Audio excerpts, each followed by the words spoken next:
We start. Yeah, go on. How are you guys? All right. For me, that's it. Do you know Garden what? will do. Stay where you are, Paul. Just order yourself some porn star martini cocktails, and you'll be fine. I don't really know what they are, in all fairness. But... Just do something at home that's very different to normal. And on that bombshell, should we start this then? Okay, and we'll go in 5.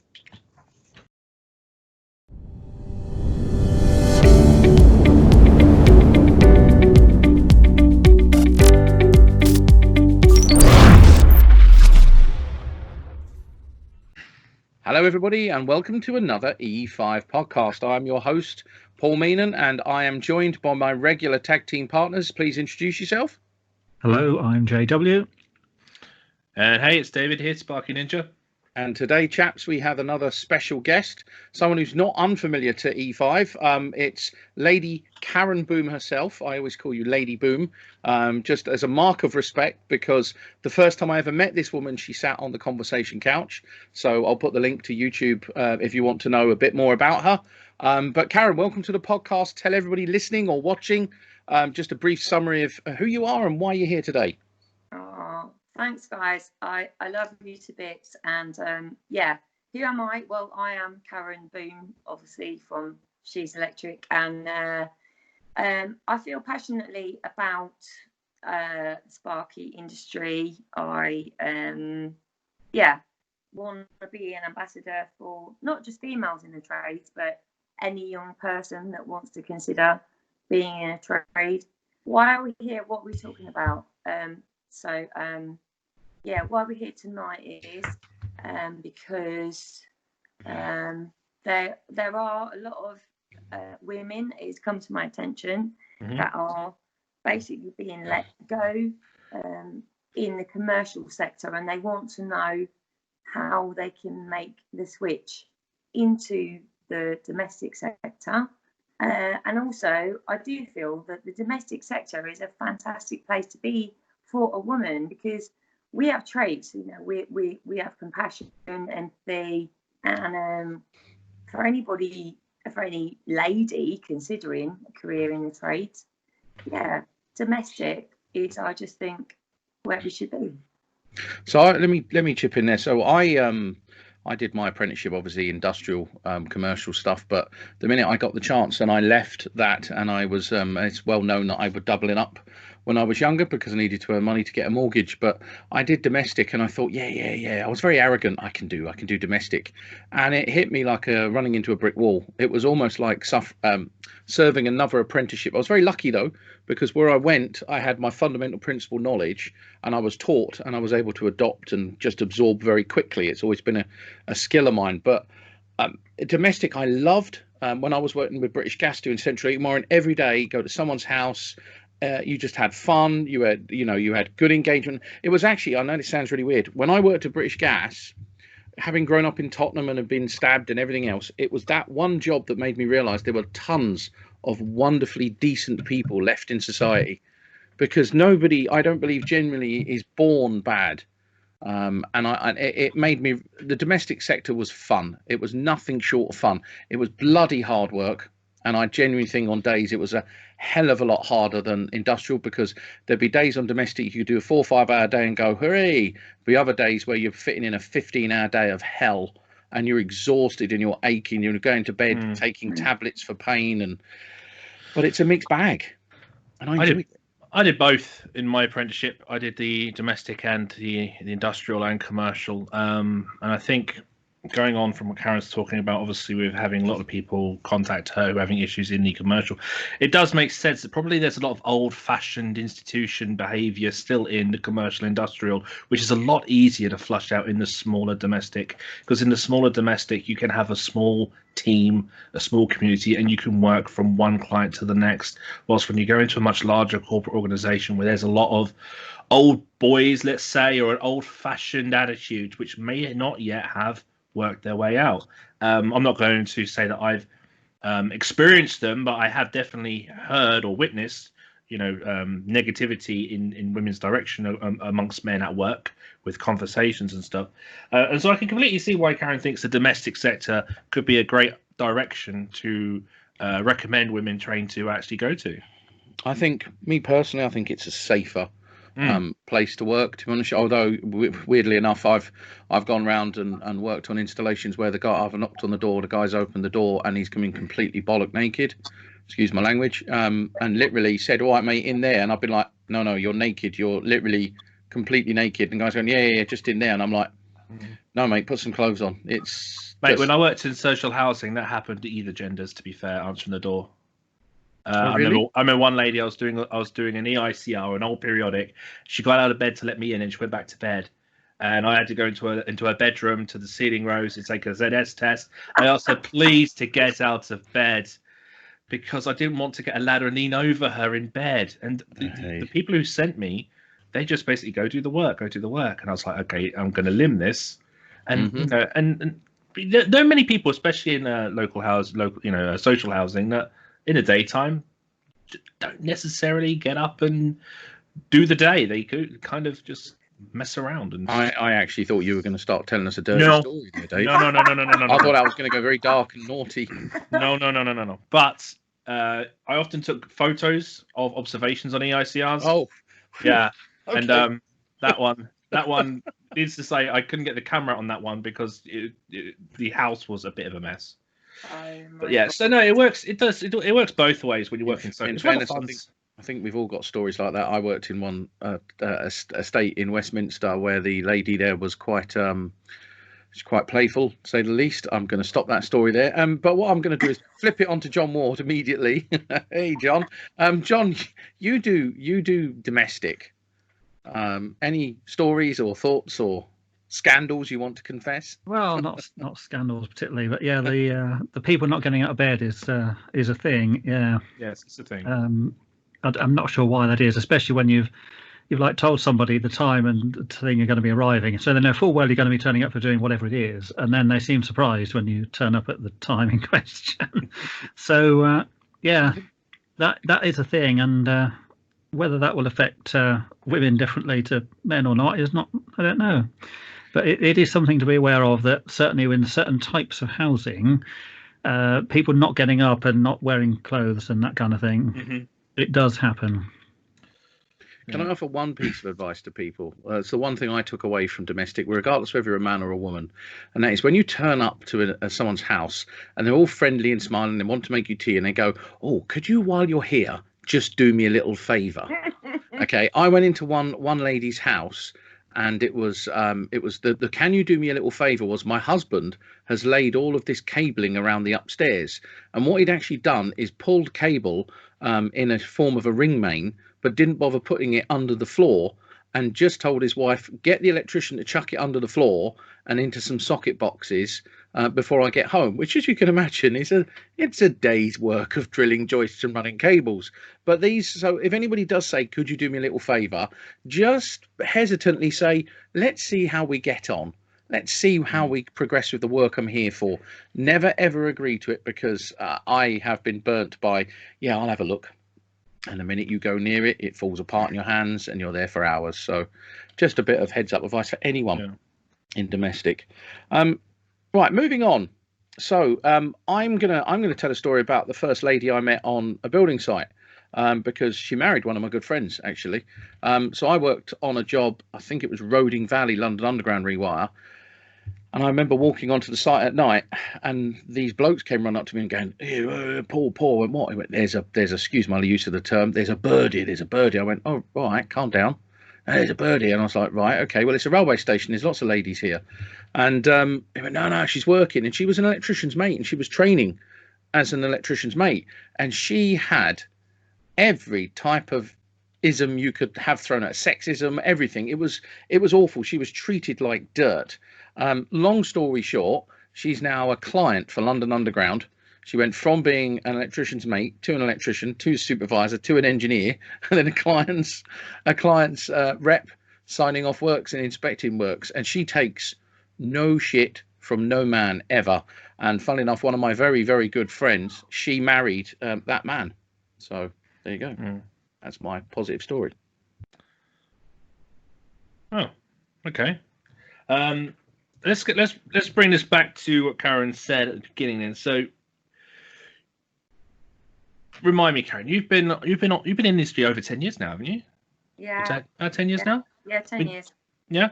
And obviously you've been taking to social media for a number of years, but not the full 10 years. You obviously came in, you got experience, and then for a few years you've been in social media. Have you been finding that women come to you quite a large number of women come to you in this industry or wanting information about this industry? Do they kind of come to you for that advice? Yeah. So like, obviously what happened, Dave, thanks for saying that. Like, I think I spent the first 7 years of my job feeling very insecure and a little bit small.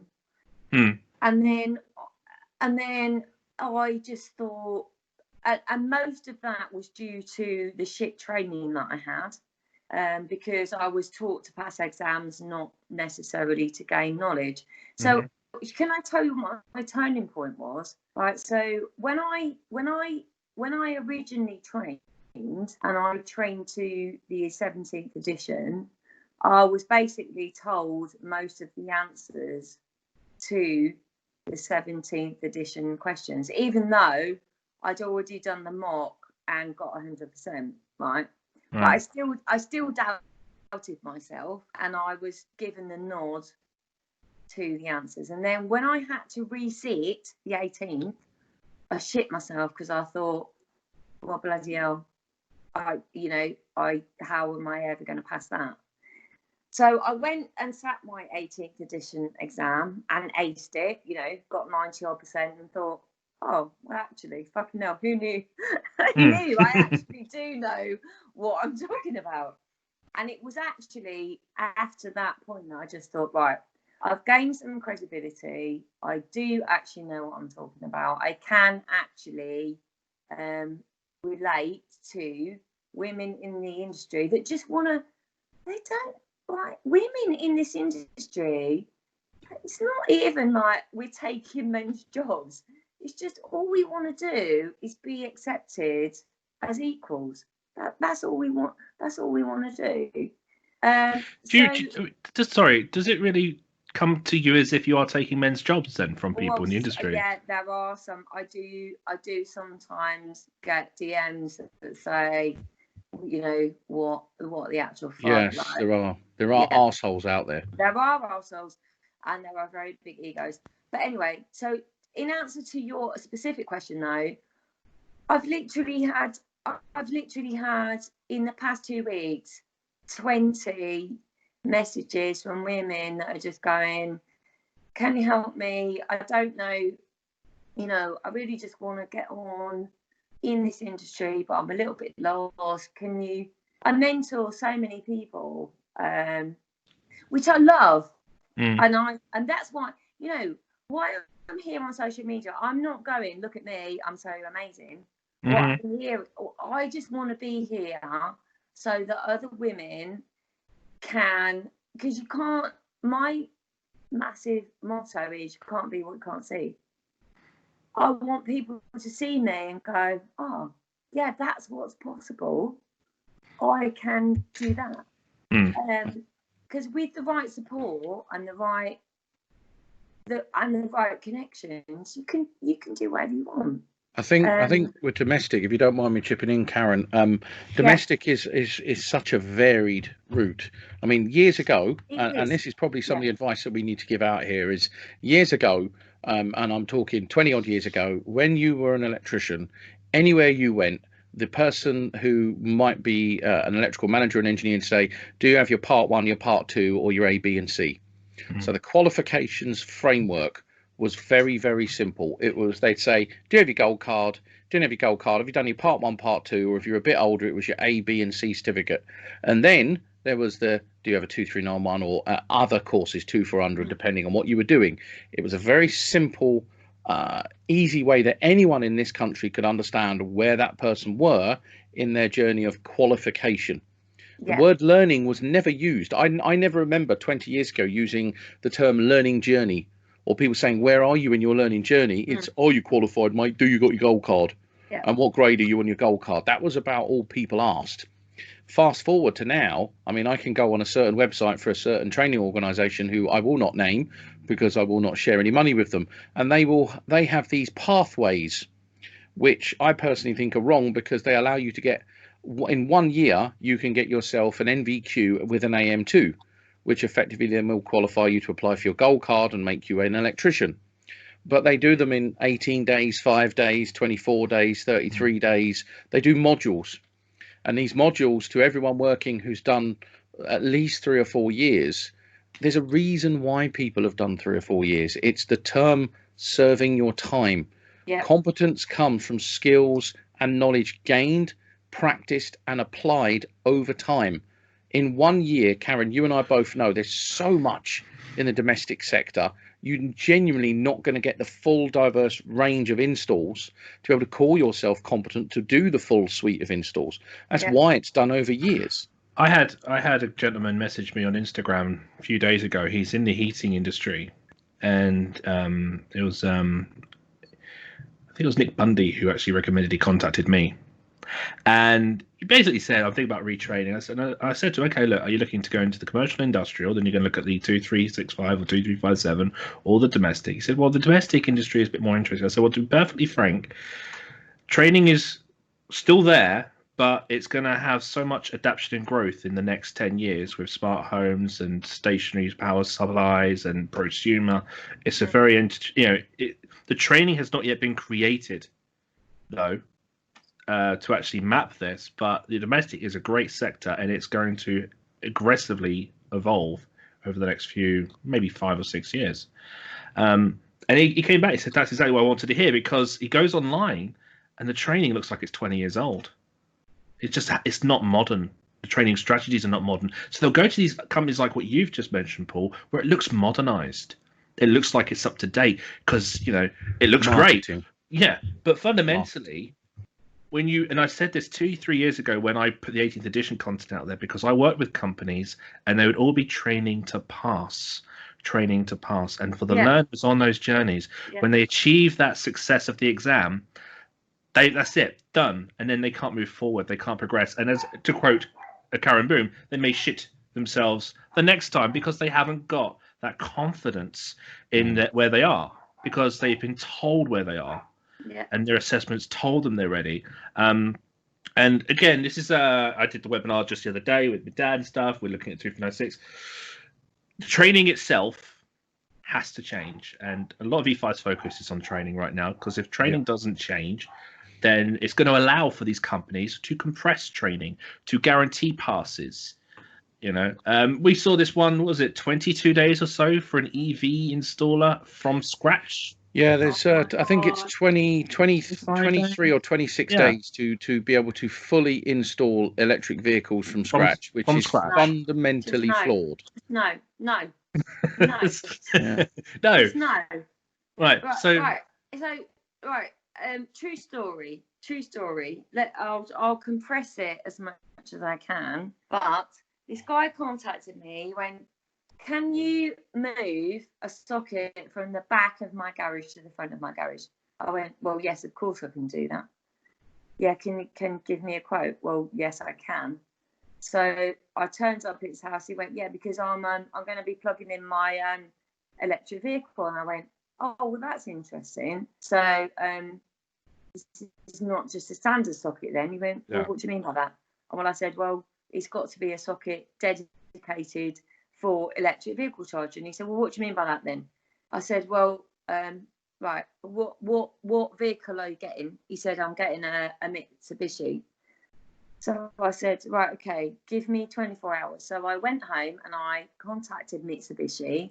I got chatting to a guy and he sent me the Mitsubishi recommended install for the electric vehicle charging, right? So then I went back to the guy and I went, right, this is not what you're going to want to hear, but you're going to have a dedicated circuit back to your consuming it, which is going to need to be 18th edition compliant, which is going to need to have a type A RCBO, which is also going to need to be surge protected.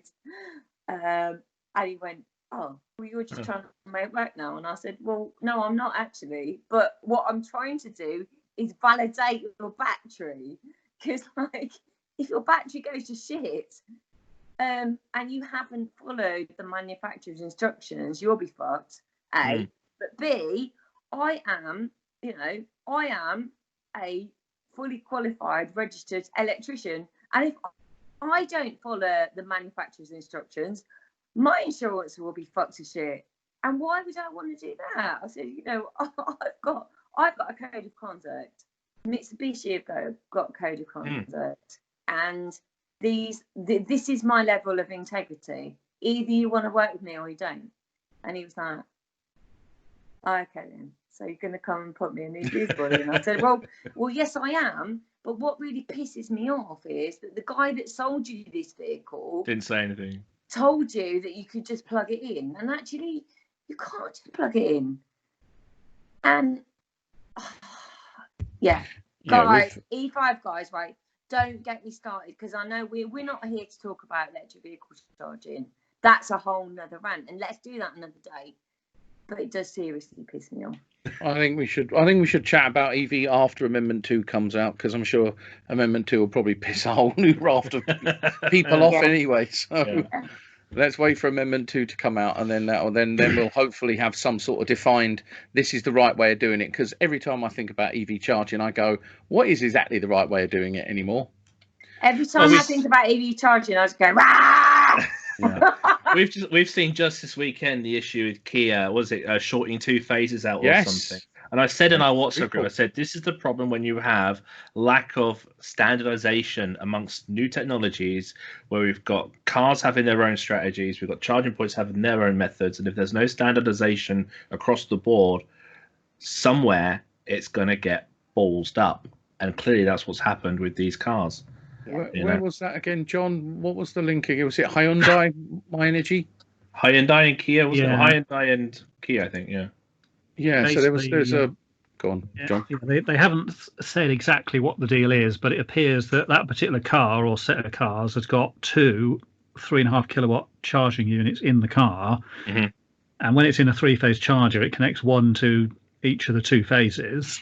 And then when you put it into a single phase outlet, it bizarrely shorts the 2 pins in the charge connector together, which is fine if there's only a single phase connected. But obviously, if you've then got 3 phases in there and it's shorting L1 and L2 together, then you get a very big bang, and it takes out the fuse and all that other stuff. So, oh my God, that is the kind of thing which should not have even got off the design stage, because that is not a fault in manufacturing. That is a fundamental fail in whoever designed that particular vehicle. But John, we know, and if anybody watching or listening looks at our Instagram page, we've done some research in previous podcasts where we talked about the future of EV charging. And when we saw the diagram, which is on Instagram, of a car and all of the various committees that write the standards around an electric car, it is a global embarrassment. It's a global embarrassment as to how disjointed and disconnected all of it is. But yeah, it's the Kia and Hyundai, cars. Apparently that it affects. So, well, apparently, I mean, there's a control wire that's supposed to obviously send that command to and from the charging port to the car, and clearly the car didn't tell the control wire something about it having not disconnected that link between the 2 phases in the car. The thing is, that link shouldn't actually exist in the car in that way. It's just, say, a fundamentally bad design of vehicles. So whoever designed that is useless, basically. They also just didn't think it through. But all this stuff, I mean, My Energy put some information out about this, but for electricians, you're kind of like always having to refresh and learn. I mean, the code of practice for EV has been like 3 or 4 editions now. Yeah. But the manufacturers, do you have to ask the question, David? Are global manufacturers even bothering to read the IT code of practice? Possibly not. Oh no. Very much doubt it. Yeah, very much doubt it. But yet we're like, oh, buy it. It's essential. It's an essential read for an electrician. So we can do all the work, and we're the ones who are going to get all the kicking when the main fuses get blowing up. No. It's just a Kenyan book, really. It is indeed. Yeah, it is indeed. Right. Else. Going back onto the topic. Yes. It's very evident for the ladies out there. We need to what's the phrase I'm looking for is what I would suggest. What advice do we think we can give to young ladies in how to identify, and Karen, tell me if I'm wrong here, toxic workplaces and toxic cultures, bad attitudes, bad behaviors is what do you think there is? How do you identify on site? But more importantly, how can you foresee this? I have a view on it, but I'd like to ask you guys as to your advice first. Well, what I'm hearing, guys, is that sites are not the best place for women to be, because they're surrounded by egos and you know, guys with small penises who've got a little bit of an issue going on, right? And women are far more suited to domestic. Yeah. But what I'm hearing is they don't know, they because this stuff never gets taught in the classroom. Because all they're taught in the classroom is, oh, you know, you've got a board, haven't you, and you just populate it, and that's fantastic. I just do think that we could do with, I mean, I've offered my services so many times. Like, anyone who ever contacts me, I'm like, yeah, come and work with me. Like, come and work with me for a week. I'll take you to a few people's houses. I guess the colleges can't replicate domestic. I think this is part of the problem. The colleges can't like have a house set up and go, well, let's rewire this. And they can't have a house set up and go, you know, let's just change some 3 plate like fittings. Let's because the domestic, the whole domestic setup is you learn it as you go along. I mean, I'm 10 years into it and I'm still learning, but I know 99.9% of it. But that's me after 10 years. Do you think there's a thing where... Right, that's one thing. But the other thing is, I would love the government to pay me to train people. I think the government do have apprenticeship levies, but I think the term is they're crap and they're not worth a spit, I think is the phrase. John, you were going to say something. Do you think there's still this attitude that sort of domestic electrical work is some sort of inferior or easy choice, so they don't actually bother with it very much? Do you know what, John? I really don't know. But all I do know is I'm booked to the middle of next year. So go figure. And look, we are facing a massive skill shortage, and there's 2 reasons for that. One is we have convinced our children that they're only good enough if they go to university. 2 is we haven't taught any of our children to work with their hands for the last decade. Okay, yeah, you're going into this is going to an area that I'm quite passionate about myself, because I've gone to a few schools and written to a few. You're right. I did a YouTube video months and months ago showing. Can you remember the old videos where the boy would kick the ball or the frisbee into the power station? Yeah. You know, I remember that. All of those videos. Yeah, we don't have any of that. The most recent thing Electrical Safety First did was some stupid thing with chipmunks that kept exploding. Yeah. Oh yeah, that was awful. Well, getting ready to go out. That was it. And I always, when we talk about public discourse or public awareness, I always look towards the likes of Electrical Safety First, because if they are a charity that's purpose is to increase electrical safety, they've got to aim at improving safety in the home, but also pushing safety in the schools. And the way you do that is to then drive awareness of the skills and awareness of the trade. You know, some people went to my boys' school. I mean, yes, it's an infant school, but it was actually, there was one person, this lady from the Northeast Power Company, but she had a 10-minute slot, followed by a police officer, followed by. So it was more of an attack of information from different vocational directions instead of a dedicated study or experience of working in a skilled trade. Yeah. And going back to what you say, yeah, I mean, since when COVID hit, the school sent us a page of about 50 URLs to educate our children. Go on here, go on there, go on this site, go on that site, all with and it was all like stuff on tablets. So the school's whole purpose was to spend the whole period since lockdown on a screen. Yeah. Yeah. So what Bella did, my wife, she went on Amazon, and there are these key stage books you can buy to help your child at home. Key stage 1, key stage 2. We bought these caterpillar things where you have the caterpillars and then they turn into butterflies. We've had to do all this ourselves because all the school did was send us a whole load of YouTube videos and channel links, and it's all about. And they got these things like Kickstarts or something, which is a maths thing. So you go onto this website, you log in, and you do math questions in a certain time frame, and the school can see the login to see how he's performing.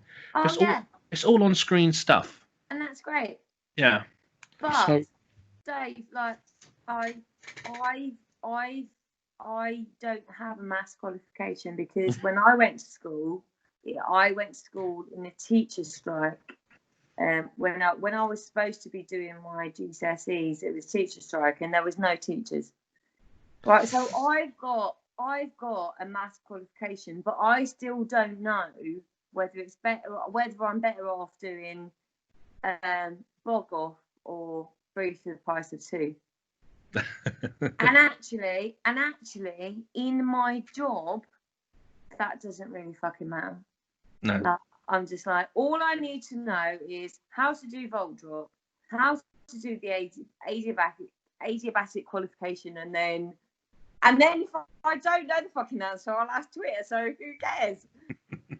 So do you know what I mean by that? Like, it doesn't matter how many wives Henry VIII had. Like, but does that me in my daily life? But does that not potentially mean there's not much purpose in academically pushing people towards trades if there's not much need for academia in trades? That's the problem. We know the IET are trying to push STEM. And when you look at STEM, everything is good in STEM, but very little attention is on electricians. Electricians are being left behind in STEM. Yeah. This is one of the reasons why, if you don't mind me chipping in, I don't do STEM volunteering. Yeah, good. Because STEM volunteering is great. Yeah. But there's not enough practical hands. But the only practical hands-on is more about mechanics of things. The rest of it is driving people towards technology, which is computers and software, and the wire stuff. Everything is, and I think it's fair to say, in my career over 20 years, I've noticed that everything that the manufacturers have done has become plug and play to allow for the dumbing down or the lack of training of the complex technicalities that is electrical installation. Testers, software, training, media, everything is getting simpler. Right. Yes. So my next question is, the apprenticeship model needs to change.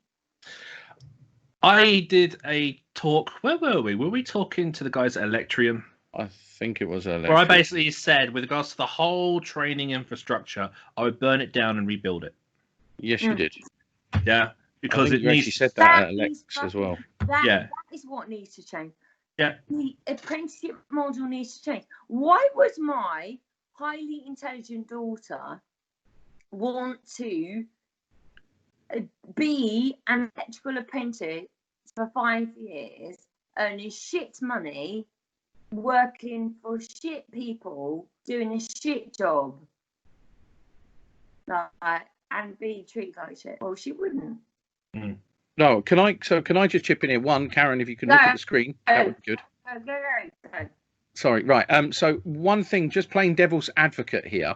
We've been doing some chats with other ladies around the industry, and I mean, we spoke to Tony the other day, who's a year 2 apprentice, and she works on major sites. And if anything, she's finding the opposite. She's being mollycoddled.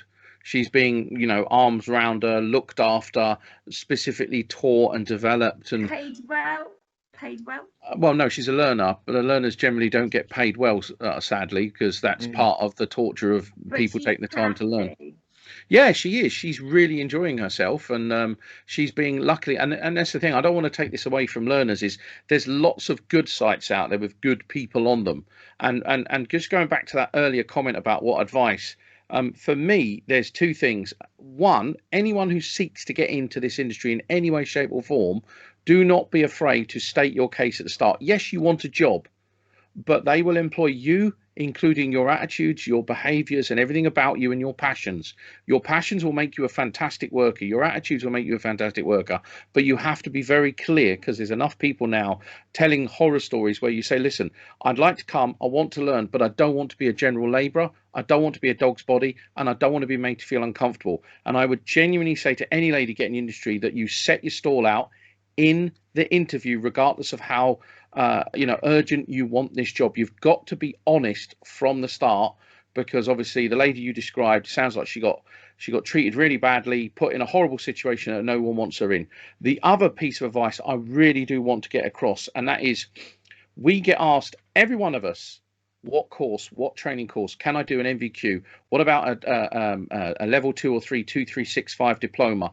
Whatever you do to get into whatever sector of this industry, treat your training and your qualifications as a framework, a step on a ladder, and that's it. And everybody has different types of ladders.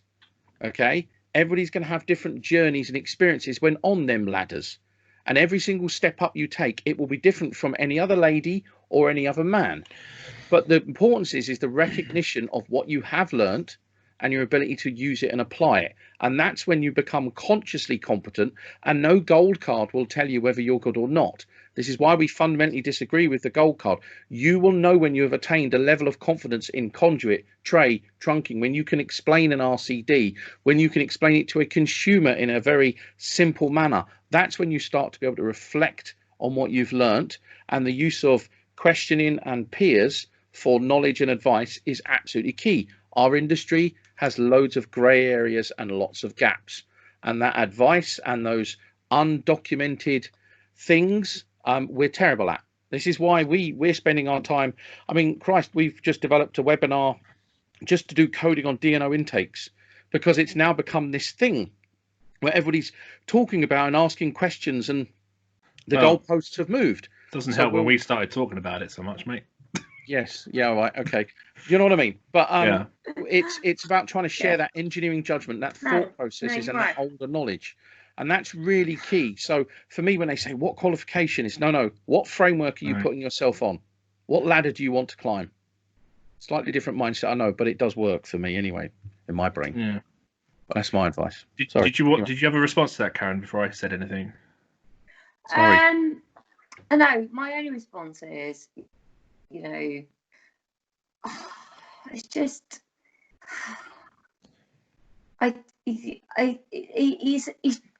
it's a funny thing, because I love you guys and I think you're amazing. However, we women will always come at life slightly different, and it's funny because I've worked with women before, and actually I've never actually really enjoyed working with women, because I find women can be a little bit bitchy, I don't know where I'm going with that. However, I work with women all the time, Karen. I'm where I work at the moment is predominantly women, and I love it because, to be honest with you, they absolutely take me to task on some things that I'm 190% convinced on, but then they give me a different view. Right, let me stop you there. You are highly unusual. Okay.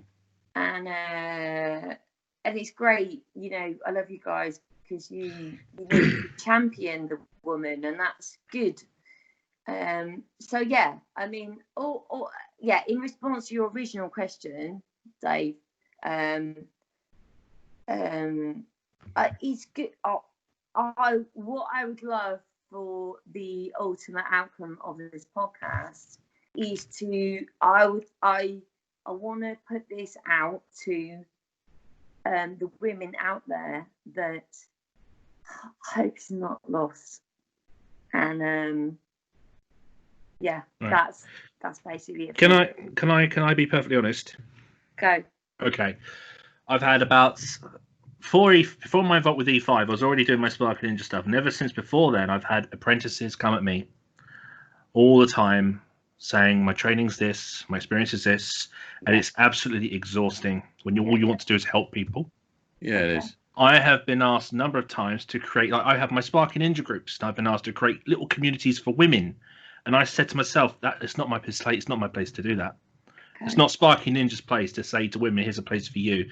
And there were a couple of ladies in my group who asked all of the other ladies to show themselves. And I know they created groups by themselves, and you may be part of those. Is there anything that I or ourselves can do to actually, either on social media or either to help things or make things easier? Okay. It's a good question, actually.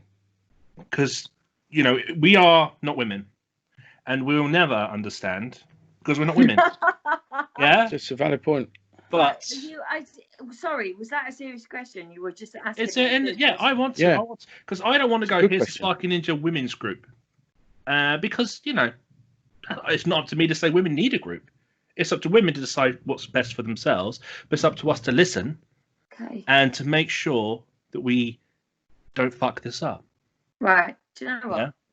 Well, unfortunately for you, there are two different types of women.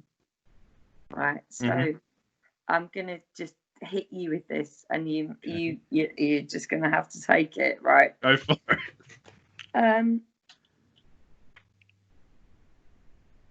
I'm a woman that I fucking love men. Like, I just think men are amazing, and like I hold you and Paul and Dan and everybody in the E5 in the highest possible regard, because I think you're fucking amazing, right?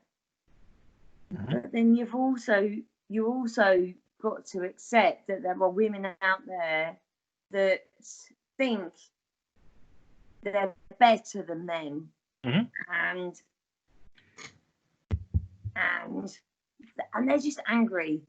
I've met some of them.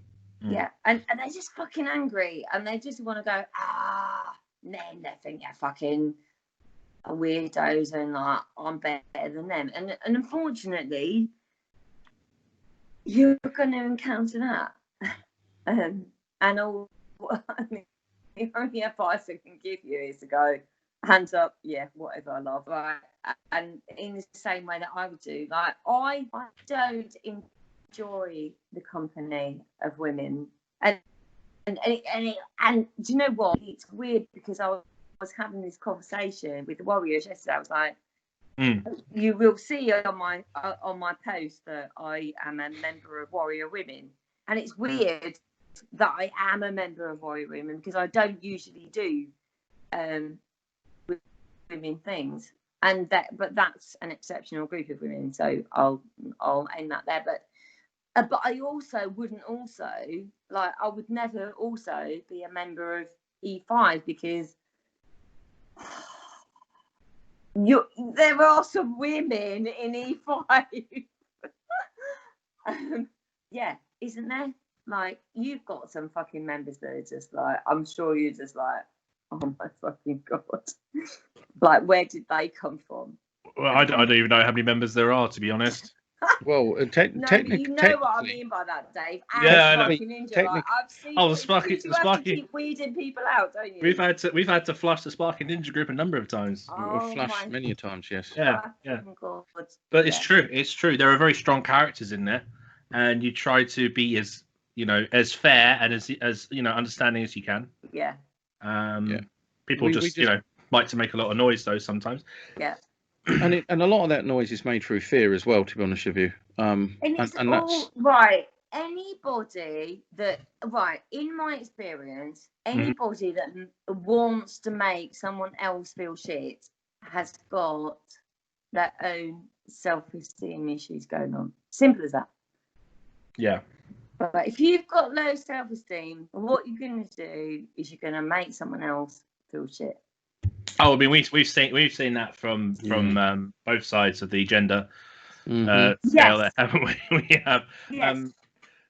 Yes. So, I mean, you've got your women Facebook groups, a couple that you've kind of you sit on. Do they help? Do they help? Massively supportive. Good. That's good. Yeah. And I post every day on there and try and raise the vibration. That's what I'm here for, guys. Right, I'm only here. Right, I'll tell you. Right, this is my mantra. Is right. It's weird because, like I said to you, I'm not a fucking hell. Sometimes I post the right fucking shit, and you can either love it or hate it or whatever. All right, my mission in life is to raise the vibration of the planet, and I'm only here to make people feel good about themselves. Right? So you can love me or hate me. I don't really fucking care. I've got my own set of standards, and yeah. I think this industry, I think there's a few, if you don't mind me saying this, having experienced the domestic and the industrial sector, I think the industrial sector is very much a very boisterous. When you go into those site cabins, they can be quite vulgar, crass and vile places. Major site mentality, which is awful, and to be honest with you, I have zero time for. When I have run major sites, I have had to let a lot of electricians go for their horrific attitudes. My view is when you go to work, you're going there to feed your family, not to destroy someone's personality, not to character assassinate, not to rip someone down because it makes you feel better. If I see any of that, then you're off of my jobs. It always has been the case. In the domestic world, we found from our engagement, it can be quite lonely. So having groups that specifically support networks for women in domestic is nothing but a good thing. I genuinely believe. The only thing we can do as an industry is, because of the devaluing and de-skilling of our industry, and it is a thing, I've also realized that the trade itself has been set upon each other so that they infight, while the people that profess to regulate us love watching from the sidelines and from the social media groups, because it means nobody's pointing the finger at what are they doing when all they're doing is taking our money and putting badges on our t-shirts or on our certificates, whatever. They're not providing any of that necessary enrichment or values or attitude adjustment or behavioral support that maybe our industry needs. Wouldn't it be great if the industry bodies all got together and said there was a code of conduct for behaviors? They haven't. They just haven't. Because why would they? Because that's them interfering in people's God-given, democratic right, to be arseholes to each other, to be horrible to each other. Why? The only thing we should be doing as an industry is helping each other, educate each other, share knowledge, debating respectfully, and as Dave puts, leveling people up. Then our industry will be far better, regardless of what badge we wear. Just a view. It's a case of just trying to get people to see the bigger picture beyond training and beyond their authorization. We have a lot of people that are trained to a bar, and that bar is very skewed right now, and it's no way suitable for what the future is going to bring with smart homes and technologies. And then we have the authorizations, where the authorizations are always questionable as to how effective that they really are. Everybody appears to make it, if you know what I mean. Yeah. Everybody appears to do enough to be authorized. So this podcast is part of a new series, because obviously we took a bit of a break, didn't we, lads?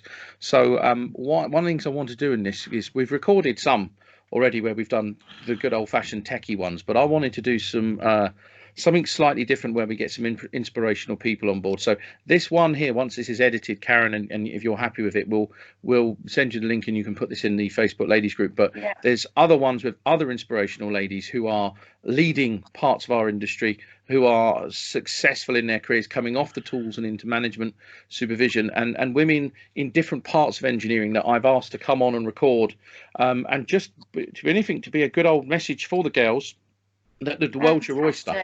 So hopefully, if once they're all edited, you can put them pretty much straight away on your Facebook ladies groups, and then they'll be released. That would be fantastic. And thank you so much. We will start the series again in September. Can I just add one more point though? Yes.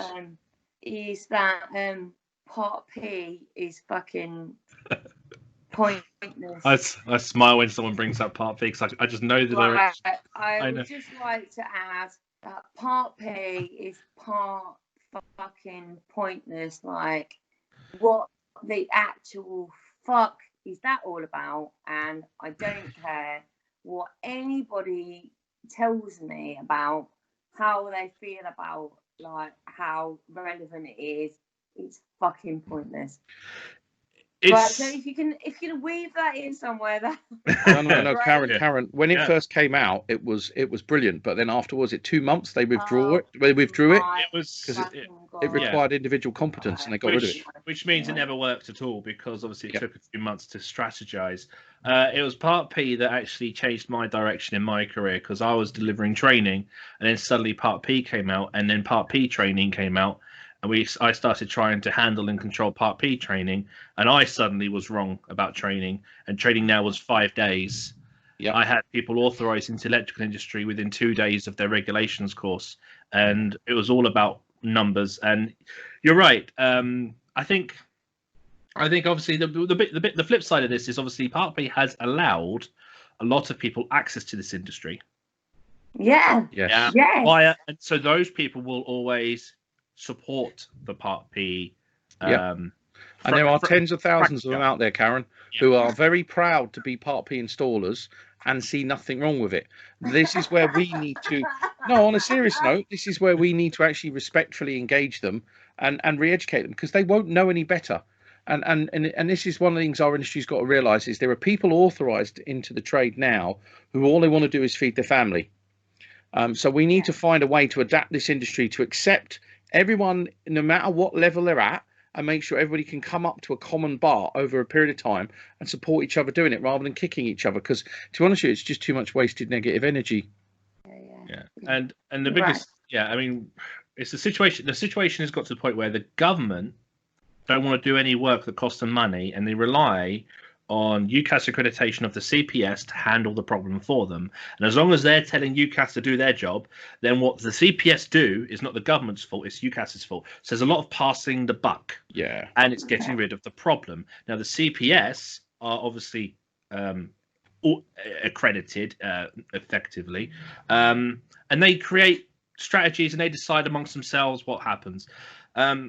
Again, this goes back to the point of what I've tried to do, and then I've come into E5 and we're trying to do, and that's just, the electricians out there that are being told that's enough, you don't need to do any more. We're going to say, well, fuck off. No, we're going to do better than that. Yeah, because we know why. And we can, I mean, we if we go to Parliament and we say this is wrong, they'll just go, well, no, it's fine, and they'll look at statistics, which, by the way, technology has helped improve. Instead of actual working practices, and they'll say it's fine. There's no problem. We have a long-term strategy, and we will write letters when people get back to their desks, and when it's brought back up with debate. We are actually talking. So next March, the IET Electrician Conference, I'm talking at that, and I have every intention of throwing Part P under every bus that comes near me, as one of the many failures, because I am not standing on a stage and lying about anything or anyone. And if anyone thinks our industry is not in a distressed state, they're wrong. But I do think this industry is amazing. The level of opportunity and knowledge it can give you, the stability of career, the ability to build yourself far higher than maybe a teacher has told you, is absolutely incredible. Because again, me, boy in Tottenham, stabbed, no qualifications, the electrical trade has given me a fantastic job and a career that I'm very, very proud of. This is why I'll always encourage people into it, but find your own story, find your own framework, and find a good support network around you who will help you for no other reason than it's the right thing to damn well do, and pass it on. And as I've said in previous podcasts, where we go, okay, and when it comes to the idea of like a licensing scheme, which I always say we need, an individual licensing scheme that requires sanctioning, if they say, oh, that won't work for everyone, great. Flush out the ones that can't meet the levels of competence and just the professionalism that we need to protect the public. Too many. This is the thing. We say there's a skill shortage. There's a skill shortage, but the problem we have is we have a diluted industry of underskilled, authorized workers. Does that make sense? Yes. There's too many people that are underskilled, but they're authorized.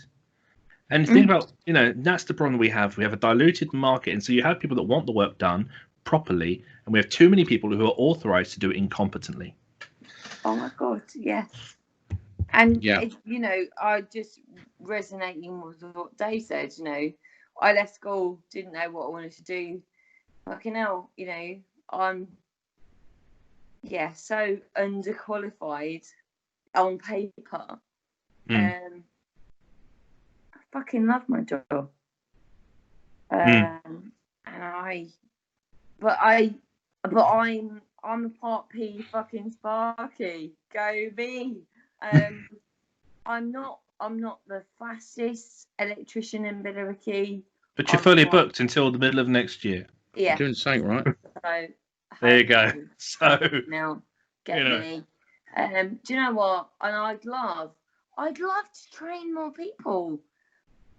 You're on to something like that, and I agree. There needs to be, but and the government are not encouraging me to train more people. No, because the government in society nowadays have basically taken the whole step back. You either float or sink routine. We've got the legislation, and it's down to the councils and local authorities and your own initiative. Just moving on and bearing mindful of the time, I'm going to ask you a final question, and it's the one we ask everybody. Okay. It's one we ask everybody. If you had 3 wishes that for our industry, our trade, etc., what would they be? Right, 3 wishes. Right. First wish, government train me, pay me to train somebody. Okay. Second wish, schools started to understand that we need to teach our children to work with their hands. Third wish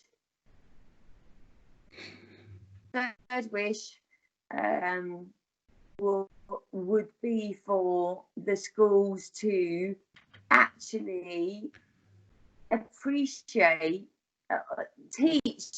kids to appreciate the fact that manual labour is sexy. Manual labour is sexy. There's a campaign slogan. Manual labour is sexy. Skilled work. Labor. Indeed, skilled work. It is skilled work, and I don't care what anyone says. You need a serious brain to work in this trade. How many times have you seen those? How many times? I love being I'm sexy and I love it. Good on you. Well done. Yeah, fucking hell. Right. Thank you for those. Dave or John, any final comments or thoughts before we ask? No, I think again, as I said earlier on, I'm aware that I can't do much to speak on behalf of women, because when I look down biologically, I can't do that. So I try to maintain as much of an open platform as I can. As I've said to you on Twitter the week before last, when I think you were talking about the idea of doing some kind of academy thing for schools, I said, look, anything I can do to give support, and you did, for anything that you guys do. Okay, I'm not going to say women. I mean, I'll say it. Women obviously need these and these, but I'm not going to speak for women. But I will always provide support for women who need help. All right, because I do. I see it in training, and I have seen it in the industry, and I hear it amongst people I work with. Attitudes to women in this industry, and I can see why you think domestic would be a safer industry, because it's a smaller environment. Many of the larger corporate structural large organizations will still have high up the chain people that have been in the industry for too long, and we need companies that are probably no older than 15 to 20 years for that attitude to have been gone. And it might take another 15 to 20 years for that attitude to finally go in that large scale. And I completely respect your preach that the domestic is a safer approach to the industry. I understand. Yeah. Thank you. Don't disagree with that. John, any final thoughts? Not really. No, I think we've pretty much covered everything there. And I think the thing you said there at the end about in the schools actually getting people to realise that electricians and other manual trades is a viable option. That is definitely a valuable thing. And this whole thing that, you must go to university and you must get some big job that needs a degree. Well, that's nice for some jobs, but the reality is that a vast number of jobs do not need that and never will. So, that other option definitely needs to be promoted a lot more. Indeed. I have this phrase I used at the IET a few years back called the limitless possibilities of life. And I genuinely believe if your head, your heart and your hands are all in alignment, there's pretty much nothing you can't achieve. And it's saying I genuinely believe, surround yourself with a good network. Karen, you are electric. Thank you very much for joining us. Cheers, Where Karen. can we find you? You're on Twitter and every other social media at She's Electric. Dave and John, thank you very much. Ladies, hope you enjoyed the podcast. Please listen to our back catalogue. There'll be more to come with some fantastic, inspirational ladies. And until the next one, take care of yourself and each other. Bye-bye. Bye-bye.